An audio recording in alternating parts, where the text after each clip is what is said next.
આજે અમે જે નર્મદા જિલ્લાની ગણતરી એસ્પિરેશનલ જિલ્લા તરીકે થાય છે અને અહીંના લોકોની પ્રાથમિક જરૂરિયાતો માટે, મૂળભૂત સુવિધાઓ માટે, શિક્ષણ, આરોગ્ય અને સામાજિક આર્થિક ઉત્થાન માટે રાજ્ય અને કેન્દ્ર સરકાર દ્વારા અનેક કાર્ય યોજનાઓ આવે છે, કરોડો રૂપિયાના બજેટો આવે છે, પણ અહીંના અધિકારીઓ એજન્સીઓની ઈશારા પર પદાધિકારીઓને વિશ્વાસમાં લીધા વગર કરોડો રૂપિયાના આયોજન બારોબાર કરી નાખે છે અને એના ચૂકવણા કરી નાખે છે.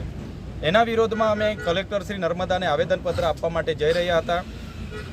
અમારી સાથે સરપંચશ્રીઓ, તાલુકા જિલ્લા પંચાયતના સદસ્ય અને અનેક પદાધિકારીઓ હતા. છતાંય અમે સવારથી નીકળેલા છે, અમને જવા દેવામાં આવતા નથી. એક આવેદનપત્ર આપવાથી સરકાર આટલી બધી ડરે છે એ અમને સમજાતું નથી.